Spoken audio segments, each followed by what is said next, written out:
We'll remove this step here. And the patient arrives for their appointment for this is for outpatient, and obviously it corresponds to the scheduling of appointment where the patient would be contacted within that specific step. So the patient will arrive for their outpatient procedure. And I think we'll need to, so this step here, sorry, just back one step. So this step here, patient arrives for this procedure, it's actually, there's two parts here. It's actually the second part is that the technicians would arrive at the patient's location if it's an inpatient procedure. I think that's how our workflow has is it's difficult because there's obviously an inpatient and an outpatient, but in the inpatient setting, the patient would stay where they are and the staff would arrive at bedside. To the next slide. Oh, yeah. Can I just go back to the clerk writes confirmed name, date, and time? So if we have these printed at the lab, I think there would still be required a step where the lab secretary would fax it back to confirm the time. Yep, and that would have So that will be modified for obviously for the lab clerk to confirm with the unit clerk the date and time of the procedure. Perfect, thanks. Yeah, for sure. I apologize for hopping around, but we just want to make sure we get this exactly how it works for your site. So then we move on to a pre-care done by the nurse or lab technician. We have a note here that if a patient does not have a central line, the clinic nurse will attempt phlebotomy blood draw twice. If unsuccessful, the lab will be called. Nurse will, and so for the process in the system, the nurse will cancel the order and reorder the lab to do the blood draw. Next step. So the procedure is done, specimens are corrected, so provider arrives at procedure location, either inpatient or outpatient.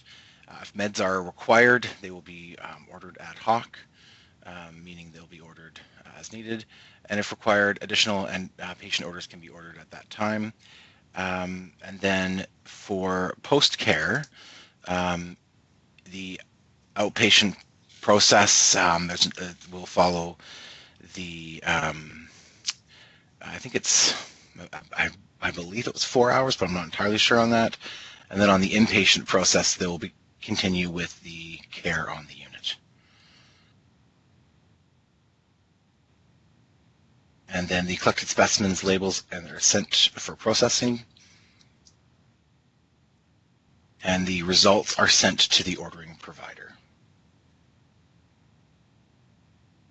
And I think we should actually say that results are posted into Cerner for view. Any questions or concerns at all?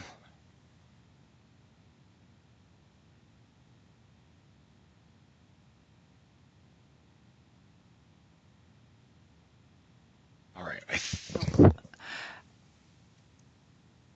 Yes. When there are, so can I ask a question, and maybe Krista, you can help answer this one. When we're ordering a marrow on somebody that we know had a previous acute leukemia, and we want to request, say, a gene panel, and we know that we kind of know the diagnosis. So I know that you guys fill in the gene panel requisition when it's a de novo. We don't know what the answer is, but sometimes we fill in the gene panel. How will that fit in with all of this? It just goes as separate fax because they won't be on that molecular genetics requisition is within cancer research, right? Yes, I'm hoping we can see what that process will look like for the actual rec today. I don't know if that's part of this session. Okay. I'm not sure, Norma, if that's something that you're going over, you and Jack, during your demonstration. Yeah, so I'll be showing you the new field that we added with the drop-down selection. Okay. Okay. The reference text that does have a link to that one. Perfect. But you're right that it is kind of outside of this Cerner process, but hopefully we can make it clear so we know who is filling out the recs. Yeah, and that you can see them, right? And you know it's been done already because right now you can't. So that would be an advantage.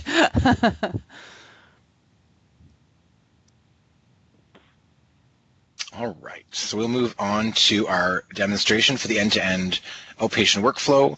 And then what we can do at the end is I'll just circle back to this workflow that we went over, just to make sure after everyone's seen the demonstration, if they have any questions or concerns, we'll circle back just to make sure that it's exactly as we want it to be moving forward. And I will give it to Norma. Thanks, Chad. So good morning, everyone. My name is Norma Switzer. I'm with the lab design team. I'm a clinical informatics analyst. Unfortunately, I wasn't able to be at the design validation session that you had previously, but I was able to listen to the recording. So we have put together a list of requirements based on what was said in that last session. So how I'm going to start this demo is just to review those requirements that were brought up in the last session, and then show you how we've addressed those in system. So from the last session, what we heard was that there was a requirement to add a new field, test requested, and this was to document more specific test requests from providers. So the configuration that we did was we created a new test requested field in that order entry format so that providers can enter more specific orders from a drop-down selection. It's a multi-select field, and then that field content will print on the requisition when it's selected. Now, unfortunately, we didn't get the updates to the requisition made in time. It's another team that needs to do that, but I can assure you that those will be done in time for VGH Go Live. So I won't be able to show that update to the rec for you today. We also are going to add some reference text to those non-interfaced orders for flow cytometry and for molecular genetics. So Dr. Marcon worked with us after that session to nail down the wording and the content of that reference text, which will help providers in knowing what requisitions need to accompany particular orders. And then the last two items were we understood from the last session there's some peripheral blood orders that could be added ad hoc. So I'll show you how those can be added to the phase in the power plan, and then you can save that plan as a favorite. And then the requisition row, which we've already discussed, whether we print it to the encounter location or to the lab. Okay, so I'm going to jump into the system now. I'm in Power Chart, and I've got my demo patient up here. I'm going to go to the Orders tab, and I'm going to place an order for that lab bone marrow biopsy. I'm going to be doing this in the BMT daycare area, so I'm going to use the outpatient version. I'm just going to select that power plan, and then this is the content which you would have seen last time, so no changes here. I'll just go through each order. So we had the bone marrow biopsy and aspirate procedure order. This is the one that's schedulable. There's this blue X here indicates that there's required information that you need to fill out. I'm gonna put in the ordering provider. Oh, and I'm sorry, I didn't check. Everyone can see my screen, correct? Yep, it's up. Okay. All right, so the requested start day and time. So this will be the time you can enter in when you would like that to be done. So I'm just going to put in, say, tomorrow's date and 8:30. And then I just need to add in any clinical features for my patient.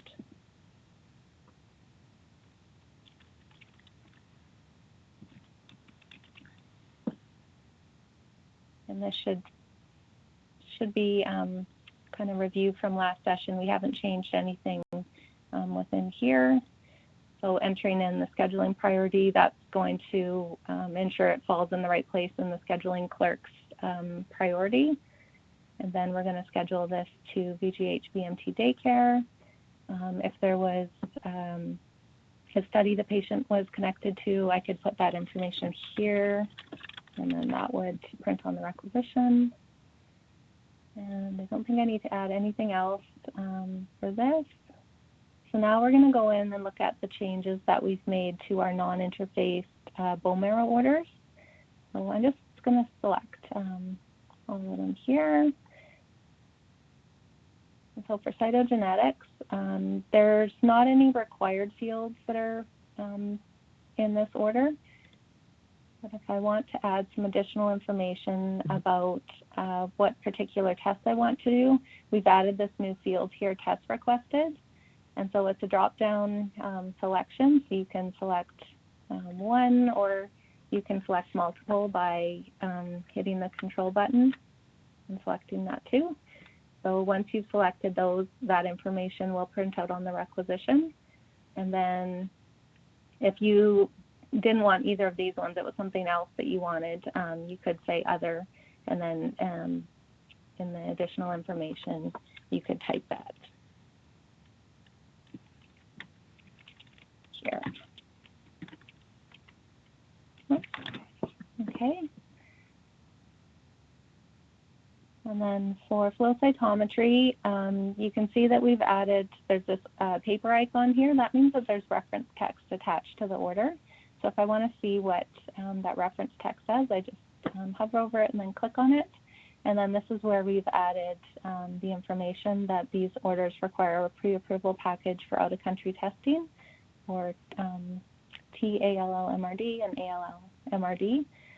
And Dr. Marcon, this is where, if you wanted, we could add in those links to the out-of-country website, or if there's a particular requisition, we can add that in here as well. Oh, yeah, so you can add, can you add a Word document requisition? I think right now they're just on our local drives. Yeah, it has to be a hyperlink, so I can show you in the next example how that hyperlink works. Okay, we can try to figure that out. Yeah. Yeah, sorry, and I'm just going to go into... McCann.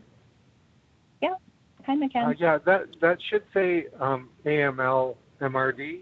It should be TALL MRD, and the AML MRD are at a country. It said ALL, which is actually done at children. Okay, so it sounds like there's a correction I need to make on the reference text. Yeah. Okay. I will follow up with you on that after then. Okay, thank you, Norma.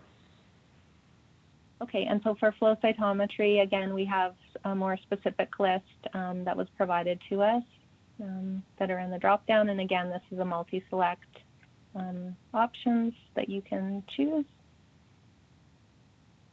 And then for the molecular genetics bone marrow, again, that one has reference text attached to it.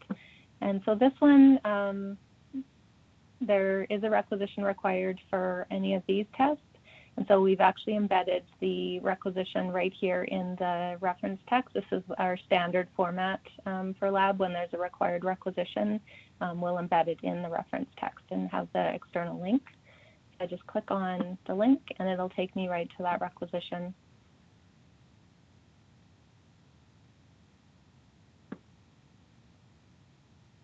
So I guess this is where we're seeing, so the clinician, if they fill this out, it doesn't, we don't necessarily know in the lab that they filled it out. Yeah, so they would have to fill it out and then submit that to the lab.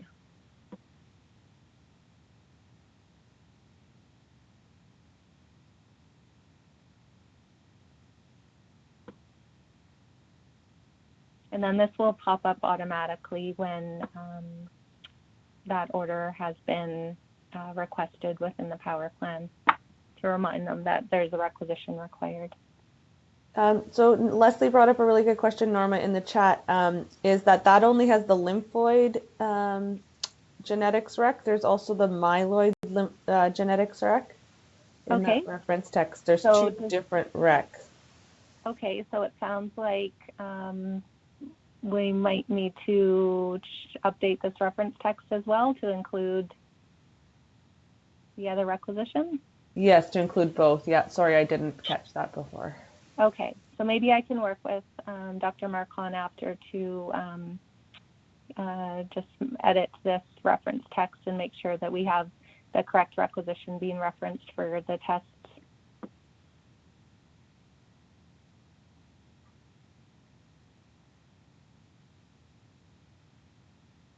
And then for culture bone marrow, same thing, we've added that test requested field, and then you can indicate the specific culture that you would like.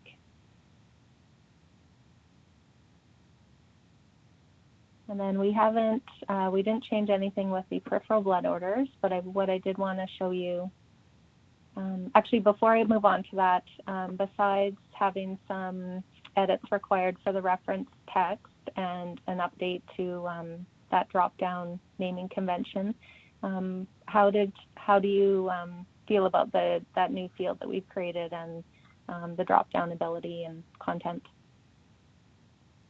Does that accurately reflect what you were hoping to see? For me, yes, it was. Thank you so much. I think for good. those not on the previous call, the previous option was to separately fax our specific bone marrow rec so that you could get us that information. Yeah, that looks good. Okay, great. So there was mention that sometimes there's additional peripheral blood work that might be needed. So what you can do is you can add to phase that additional blood work. So now you can see I'm under the blood work phase. I can hit the add to phase button, add order, and then perhaps you could give me an example of another blood test that might need to be ordered common or routinely. How about erythropoietin level? I'm sorry? Well, there's many things that we might order ad hoc. Okay. I think there's many things. Okay, so maybe I'll just put in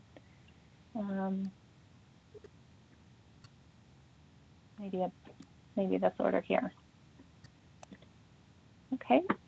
So the only thing that I'm going to change here is I'm going to make sure that my collection priority is the same as the other tests that I have for the peripheral blood work. So in this plan, it's all set to stat. Just add that. And so now you can see that it's been selected. It's added to our peripheral blood work. So when the patient comes in for the procedure that day, this blood work will also be required when the nurse goes to draw the patient's blood from the line. And then if we want whatever, like something random, ferritin, EPO level, SPEP, hepatitis B serology, can we just go to the add to phase and then text it in and it'll come up? Yep. Okay. So if you want it added to that plan, and if it's something that you regularly, like blood work that you routinely have and you want to save it on the plan overall, you can do that as well and save it as a favorite. And I can show you how I've done that after I go ahead and place this order. So now I've added completed all the fields that need to be completed. I've added my additional blood work. So now I'm just going to sign my plan. And then as you can see, just this reminder that you need to fill out that requisition because I did request that particular order. I'm going to say okay, and then I'm going to sign. And then this is the point where that requisition would be generating. So if we're setting it up to print in the laboratory, then it'll print in that path heme office, and then I believe it was also the core lab it was going to be printing in. So once I refresh it, I should see my bone marrow biopsy procedure in a future on hold status. There's going to be a request that's been sent to the clerk's scheduling queue for bone marrow daycare. So they'll have that in there knowing that they need to schedule the patient for the appointment. These non-interfaced orders, they go to a completed status because their function is just to print on the requisition. And then we have our blood orders phase that's in a planned state, just waiting to be initiated for that day of the procedure. So I was just going to show you my favorite. So what I did was I saved this plan as a favorite. And this one actually includes, I added a lab miscellaneous test blood and then a BCR-ABL one. So I have that in my favorites file. So in future, like if this plan, I typically order these additional blood tests with it. I can have that as an easy go-to rather than having to go back in or adding those on one by one. So that's something that you can do, is add the power plan with the additional tests on it into your favorites.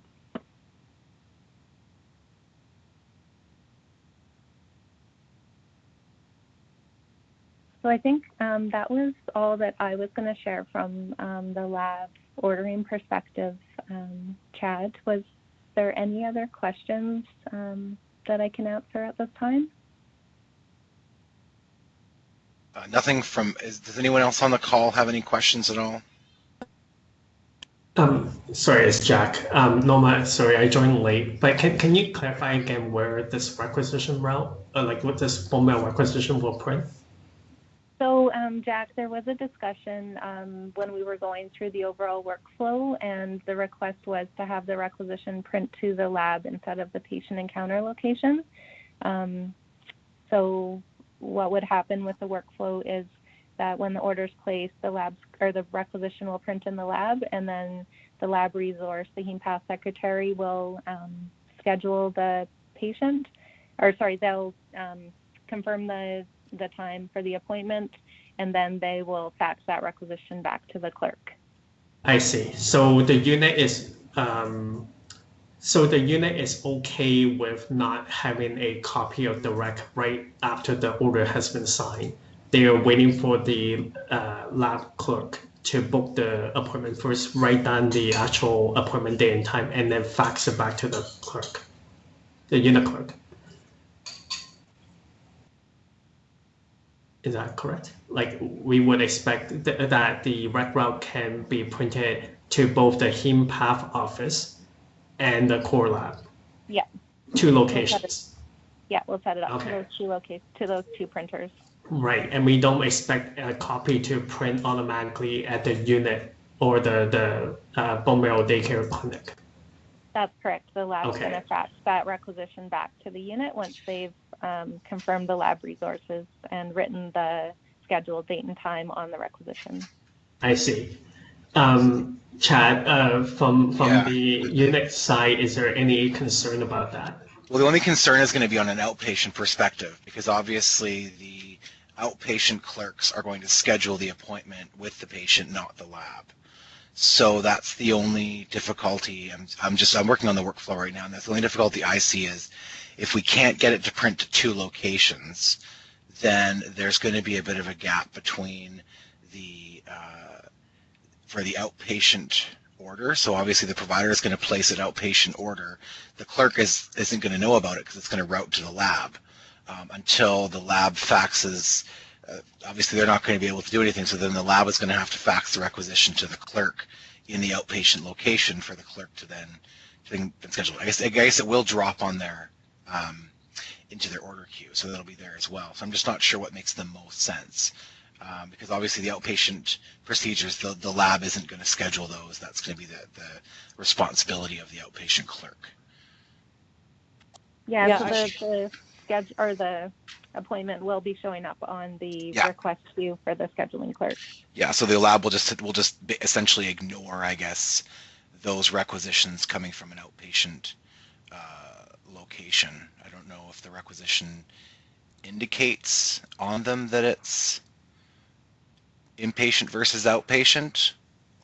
And Chad, I think it's just for the BMT daycare ones that are auto, like that the clerks can schedule without really questioning from the lab. But the apheresis ones, the lab does confirm the time.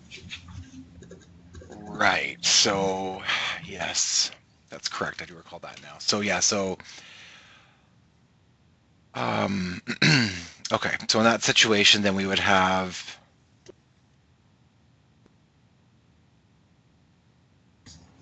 So I think the apheresis, it would still show up on their work list.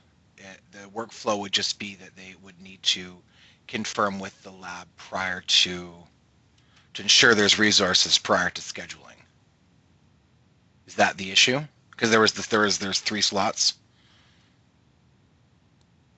Yeah, for our non-BMT daycare patients, there's up to 3, but that 3 also includes inpatients. So those are the ones that can vary. Right, and that's why we would have them confirm with the lab. But the BMT daycare, they know what spots they have, they know what patients they have coming in. So I don't believe the lab's really involved except for to know that these have been booked or not. Right. So would it be fair to say, because BMT daycare knows the slot they have, would they not just have the requisition print at the unit, and then the unit will be the one that schedules everybody, whereas the heme apheresis unit, would that be the one that, because that one requires the lab to confirm the time, so would that be the one that needs to print at the heme path office and the core lab?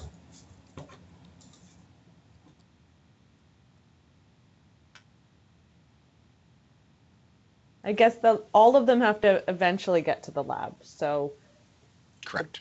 BMT daycare ones, if they print at the BMT daycare, then the clerk would still have to fax that to the lab. So I don't know what would work best for their workflow. For the BMT daycare, what they do is when they receive the requisition, you see how you have that line item there that says confirm date, time of procedure. They write that in and they send it over to the lab.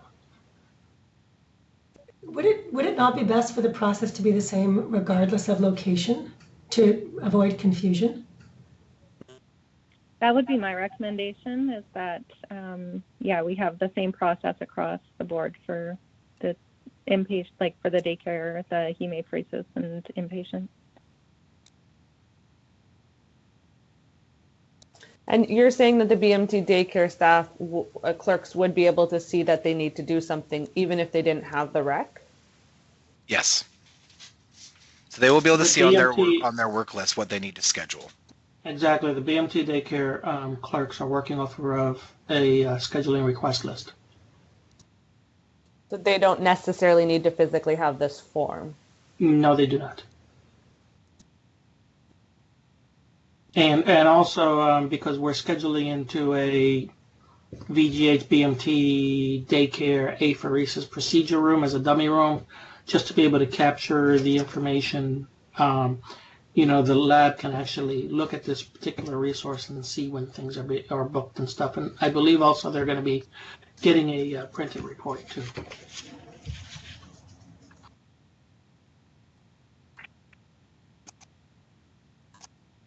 Okay, so I guess I will take back what I said then. So basically, regardless of whether the order is coming from BMT daycare or heme apheresis unit, the ideal is for that requisition to print at the heme path office and the core lab. Those are the 2 locations. And then the BMT daycare clerk is going to work up the schedule, the appointment queue, right? So the only thing it will change is the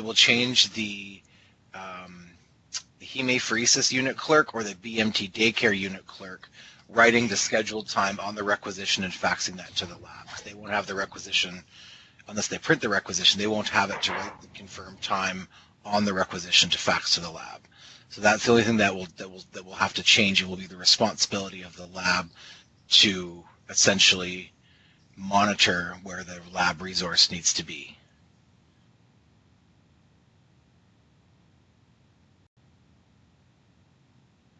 Is that going to be an issue?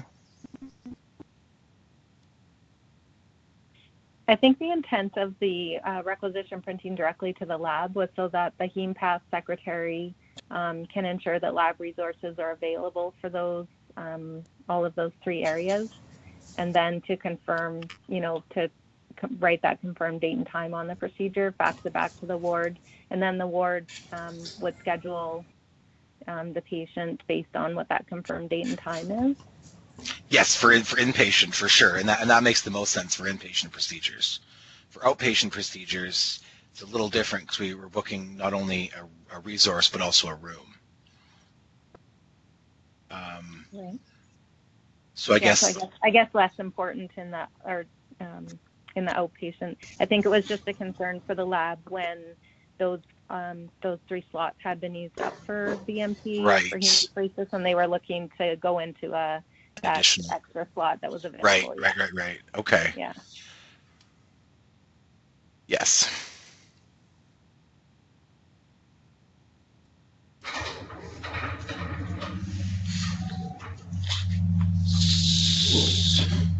So, okay.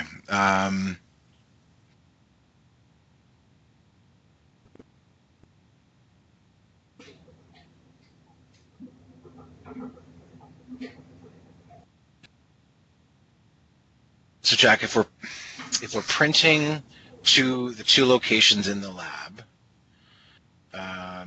for inpatients, we're going to have the lab confirm resources, schedule, and send back to the inpatient setting. For the outpatient setting, we would have the outpatient clerk schedule the patient,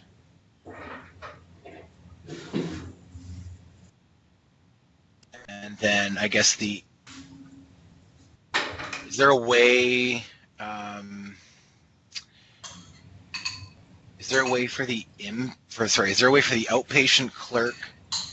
Not the outpatient. Sorry, I'm sorry. Is there a way for the lab clerk to verify the date and time of the outpatient procedure?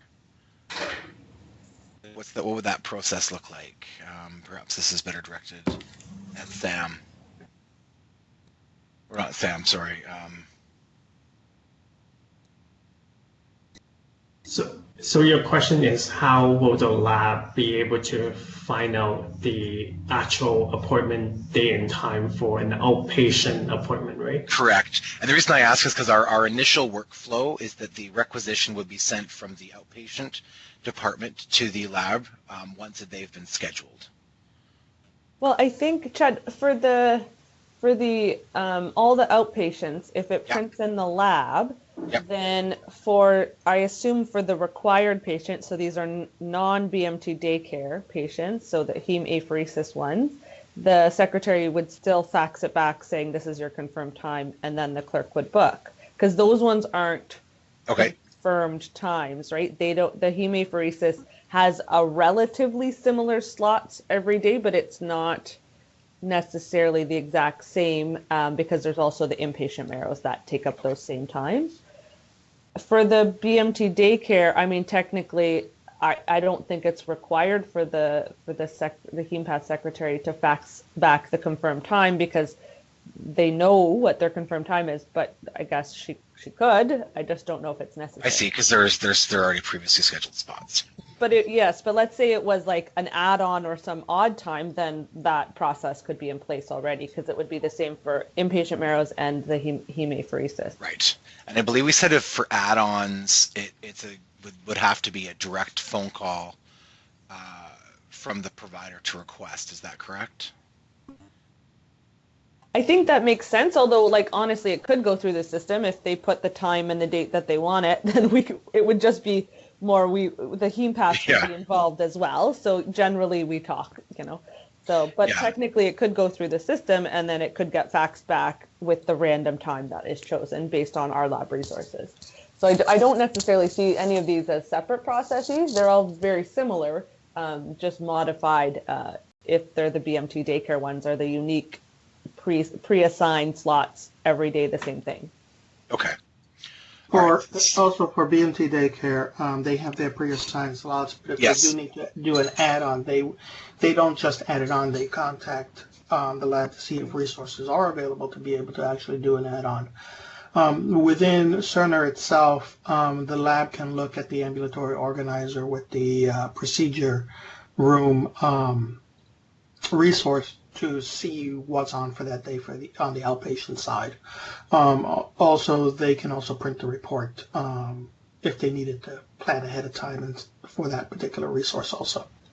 Okay, excellent. So this is why this is the part where I want to make sure I'm very clear on. So BMT daycare is primarily for the outpatients, correct?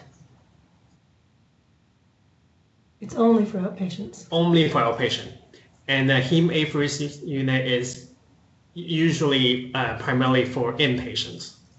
No, it's only for outpatients. It's only for outpatient too. Okay. And sorry, I may have missed this. Sorry, it's Leslie. Can we select a time? Like, when we put in the requisition, when we put in the order, can we select a time? You can request a time. Yeah. So there's a tick box for the time, 8:30 or 9, for example. Yeah. Are we able to pull up the order? Yeah, I'm just going to do that right now. Yeah. I'm sharing my screen again, so I'll just, Awesome. because I saw there was another question in the chat about the hemopheresis location for scheduling.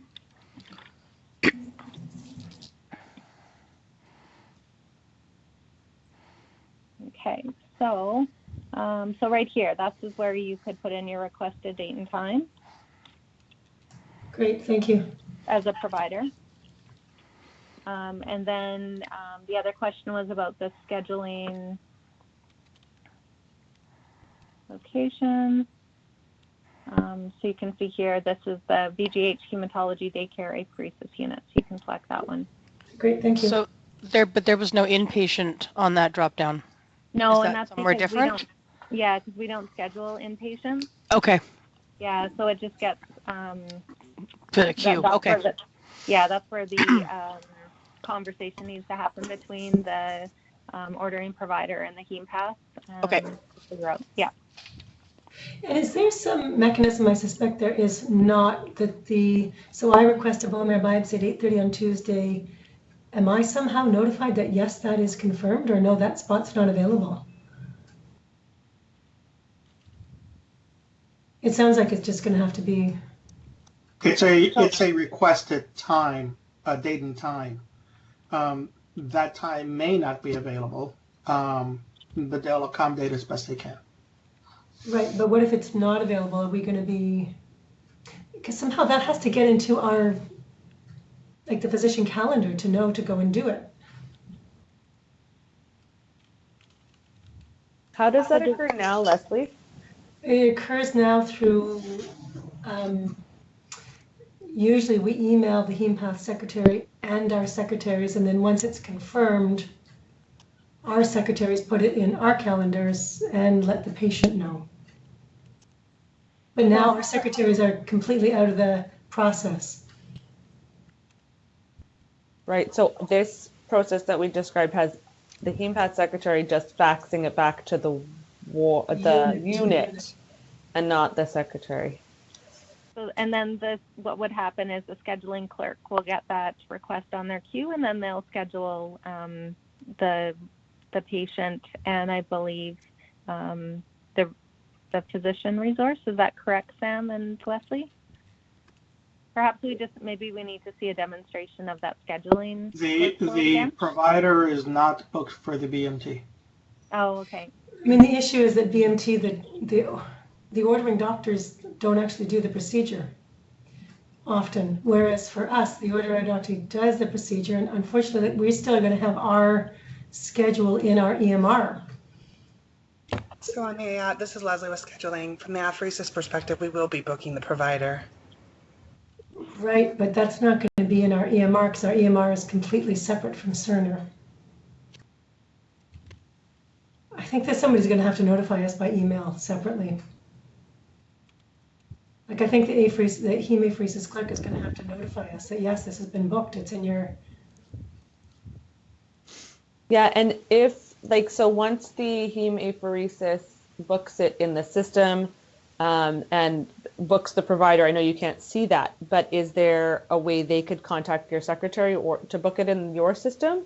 I think they'd have to do it by email or by our EMR. Like there's sort of going to have to be a separate step outside of Cerner.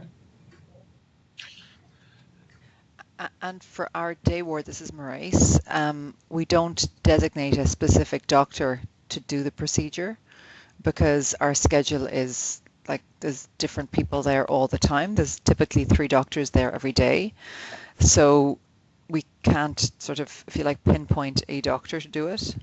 But you don't need to, right, Maurice? I mean, somebody's Yeah. there and it's on the schedule. Yeah, absolutely. So it's just on the schedule and it'll be done by whoever is. Okay. But we won't be able to confirm you a doctor for these. It's just CP6 doctor, basically. So the inpatient setting, there'll be a doctor that will do it, but the outpatient setting, it's a specific doctor would be scheduled to perform the procedure. Not for us in the day ward, no. Only in hemophoresis. Only in hemophoresis. In hemophoresis. Okay. Yeah, Chad. Dr. Power is saying that BMT daycare has a physician covering, so that's that outpatient space. But they're saying heme daycare, I think, is the scheduling issue. We're talking about 2 different outpatient areas here. Sorry, that's where I got confused. So hemophoresis is different than BMT daycare. Yes, I understood that part. Okay, sorry, I heard. Okay. And they're both outpatient areas, but one of them has a scheduling problem. So hemophoresis is where we require the specific provider to be notified. That's right. Okay. And it really sounds like the only way is for there to be a separate step outside of Cerner. Because our clinic schedules and the schedule of our day is in our EMR, not in Cerner. Sorry, this is Kirsten from Ambulatory. You're talking about Accuro for your other EMR? Yes. And what's the current process, this is Kirsten again, for the scheduling? Do you currently have the hemophoresis clerks going into Accuro and booking that for the provider? They're currently not involved in it at all. It's our individual secretaries. Who in this process are completely not involved. This is Haley. Just a quick question for us. Sorry, not to interrupt. Just a quick question. The provider that's completing the bone marrow biopsies, does it vary on the bone marrow biopsies that are happening on one day in hematology daycare, or is it generally if there are maybe 3 bone marrow biopsies, but would you yourself be covering that day? No. No. Okay. Just want to make sure. It's all individual. It's like it's your patient. You do the marrow. Fair. Yeah. Thanks. I mean, Leslie, if the current process is our secretary emails your secretary, I don't see, obviously that's a separate step, and Cerner, it would be nice if Cerner could fix that, but I don't see a problem with continuing that process. Is there I think it'll have to continue. I think. Yeah. Is there a way for them to fax into Accuro or something so they could like double fax rather than emailing? Or I'm just trying to save make it more efficient. I mean, yeah. Right now the process is not great, but it sort of mostly works. Or if we had some sort of digital enterprise in our lab where the schedule was online, could the unit clerks, your personal secretaries be checking that? Yeah, I mean, I sort of have the sense that it's probably best to just keep it with the current way, just acknowledging that it's outside of Cerner, which is fine. Okay, I think we can work on that then. Sorry, this is Kirsten again. So it sounds like you are fine with keeping the HemePath secretary, the one that is still going to be booking in the provider for hemophoresis only. Yeah, as long as the HemePath secretary knows that they must email our individual secretaries, which might be hard to, they wouldn't know who's who. Because right now, when I book a Marrow, I email the HemePath secretary. I fax a rec, I email the HemePath secretary, I copy my secretary, and then when it's booked, the HemePath secretary emails us all, and so they're triggered to do it by an email. But right now they're going to be triggered to do it by Cerner, and they're going to have to mail the individual secretaries. I think we have to email them still. Yeah. We're still going to have to email them. Leslie, if and I don't know this answer, but if you have to personally be booked in Cerner, would your secretary have access to check that and put it in your EMR? I don't know. Because from what I understood, the apheresis clerk was still booking the Marrow spot for the location and having to now put in whoever is doing it if it's hemapheresis. So yeah, I can see it being missed if our secretary doesn't know who's involved. I think that the general heme docs, we need to be instructed just to, yes, we put in the order through Cerner, but then we email the heme path secretary and our secretary to say, please confirm. So it actually goes into our Accuro schedule. Yeah, because it's not more work than we're doing now. We're doing that now. Right. So what I hear you saying is essentially you schedule yourself to complete the procedure. You email your secretary, the heme path secretary, and then the procedure is essentially booked. So in this case, you would place the order. You would email heme path secretary and your secretary, and then in the order you would specify, I guess, the time of the procedure based on your schedule. And then the requisition would print at the lab.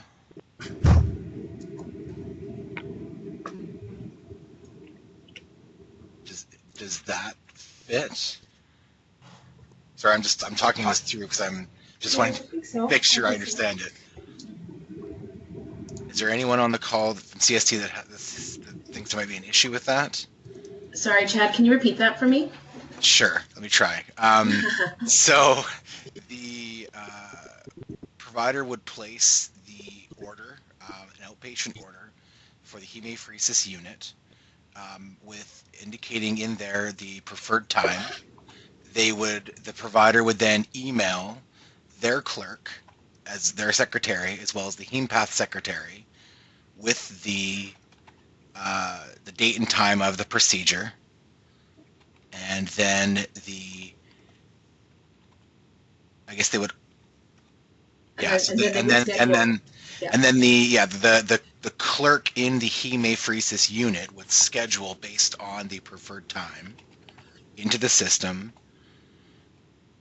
Right. And then essentially the hemapheresis unit would have a scheduled time they would know about, and the heme path clerk and the provider, or heme path secretary and the provider secretary, would have that time as well to schedule in the EMR.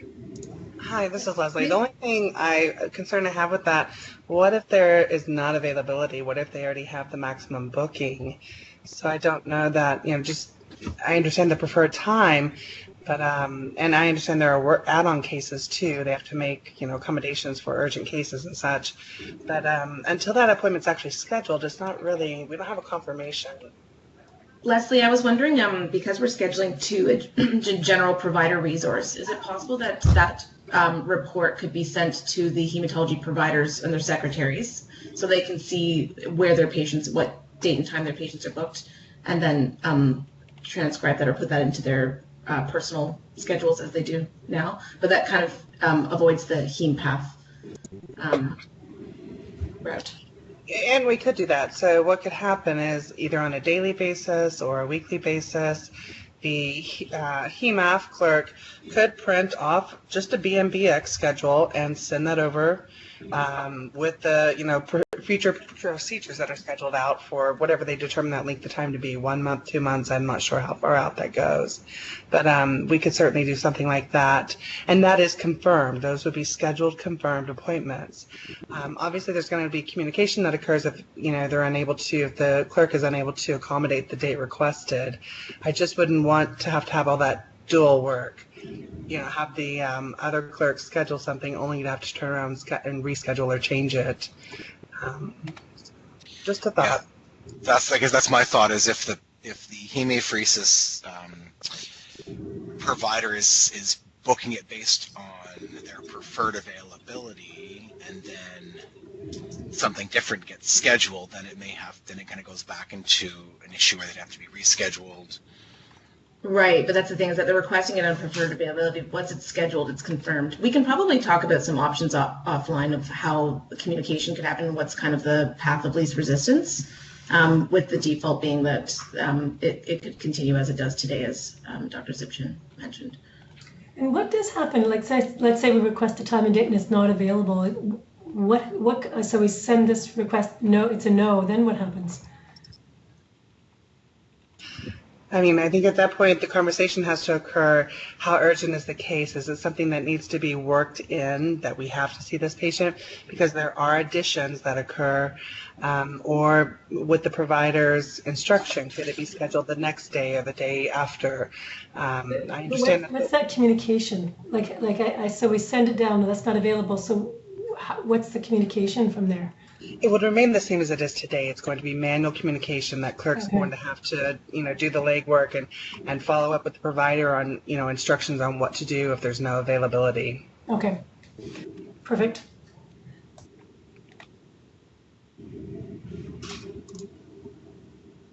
Yeah, so that then could work. I guess is what I'm hearing is if there's no availability, then they would default to the current process to communicate and find availability.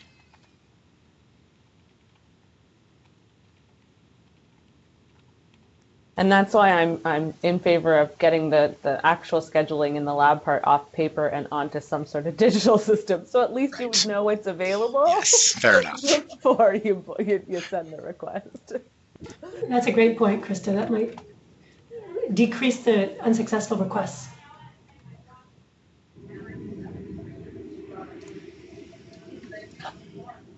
Hi, it's Norma again.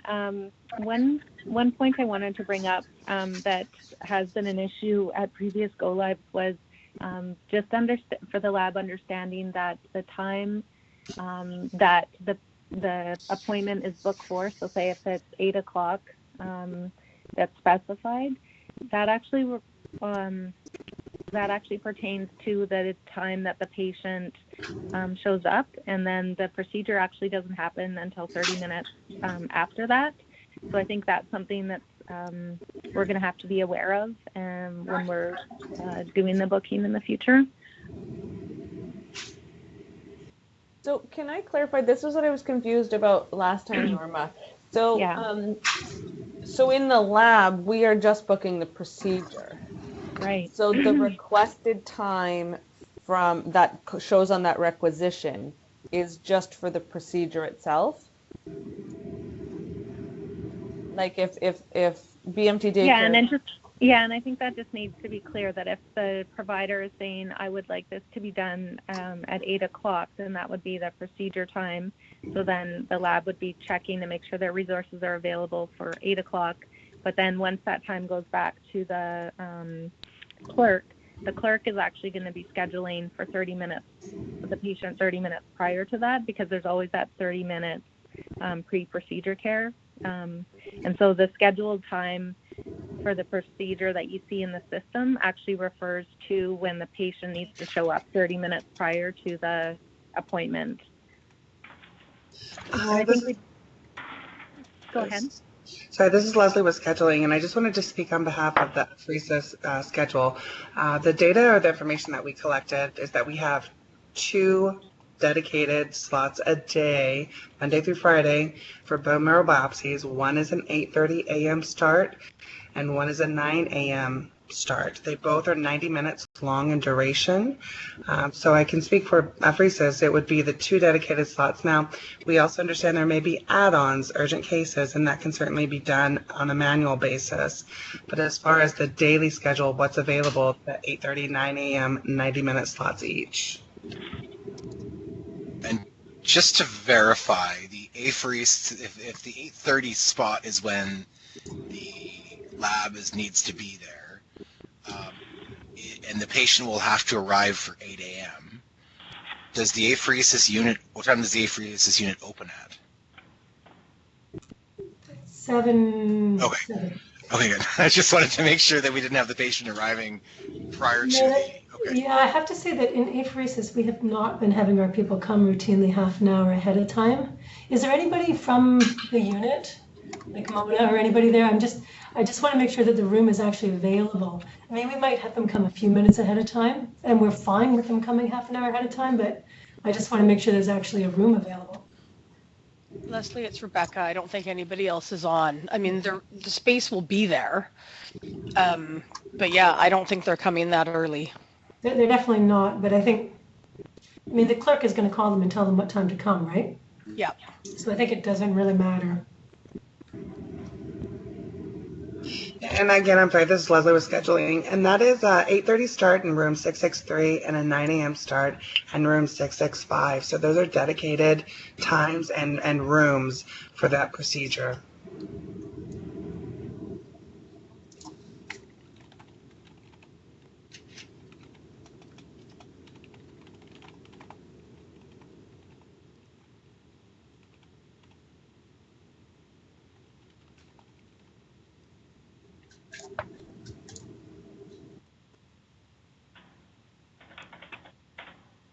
And so actually that's a good question already, because I mean, generally, yes, we have those two spots. I think there's rare occasions where we're told to another patient needs to be in that room for like a stem cell collection or something.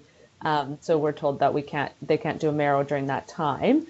But are the clinicians who use hematology apheresis able to see some sort of schedule that has those times and who has already been booked? Yes, they are. They're able to see that there is a bone marrow biopsy booked for that duration in that room in particular. And then for those add-on emergent cases, they can still schedule the patient into another room if necessary and needed. It's just my understanding was these two rooms are private rooms and they are preferred because of the procedure. Okay, so there's already a way that then a hematologist could say, oh, that slot's available, this is the one I want. I don't think the provider would be able to see it necessarily because you'd have to look in scheduling to see that. But the clerk or someone else could quickly check and let that provider know if there's availability or if the slot is open for a particular time or date. So they would be able to have that, just that visual aid to know if there's availability or not. Are the secretaries going to have access? They can. I mean, that's never been an issue. No, I know that. I'm just wondering. I'm not sure what has been decided as far as. I know our From what I understand, this is Sushma here. It was, the feeling of the secretaries that they don't really need to have access, the view-only access, because they would not be referring to it. Okay. Chad, were you inquiring about the HemePath secretaries or the secretaries both for the BMT? Yeah. It's true that our secretaries don't need to do that because we would never request a spot. Oh, sorry, when we weren't free, but I guess, sorry, cancel that.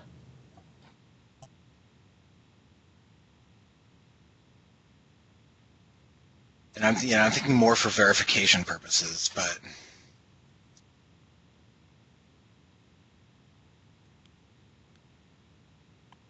Chad, can we take that away for? Yeah, I think we'll need to. I think what we're going to need to do is just, I think we could keep going around. I think the easiest thing to do is to take the conversation we had today, take it offline. We will take a look at what we've got so far, and I think we'll need to email it out to get consensus, because essentially there's, the way I look at it, there's three separate kind of processes. There's the hemapheresis unit, there's the BMD daycare, and there's inpatient. And we just need to confirm that each of those spaces has a process for booking the required resources and scheduling those, and making sure that everyone knows where they need to be, when they need to be there, and that time works for everyone. So I think we just need to kind of just take a look at what we have and make sure it's going to work, and if it doesn't, modify it so that it does work. Keeping in mind that with the hemapheresis unit, most likely it will be that there is going to have to be email correspondence between the various secretaries and the provider to ensure that the scheduled time ends up on their external EMR. And then obviously for the BMD daycare, that will be through our chat book, and then for the inpatient units, that will be through the current process of utilizing the laboratory reserve spaces for those procedures to occur. So if that's okay with everybody, that we take it offline and we do some of this via email, I think that's probably the easiest way to ensure that we get it accurate.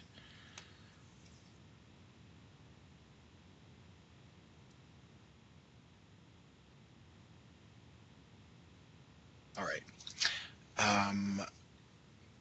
So we can throw our slide deck back up. I think we'll move up. We can go to the next step slide.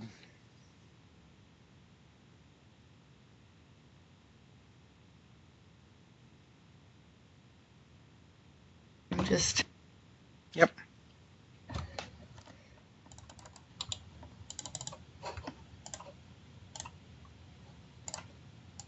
So essentially for us, our next steps really are going to focus on, as I said, the biggest piece will be this workflow process. And then the second step will be the order set sessions will continue. I'm not sure when those are set to continue, but you will be contacted for those sessions when they are to occur. Are there any questions or concerns or anything that folks feel hasn't been addressed or that they want to circle back to?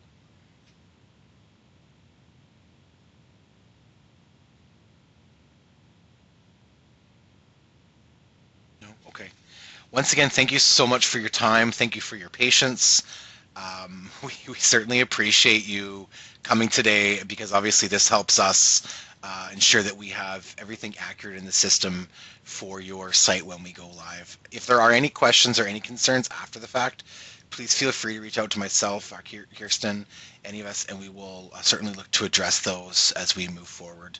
And as I said, I will be in touch via email with some recommendations regarding those the workflow issues. So thank you all so much for coming today. Thank you. Thank you.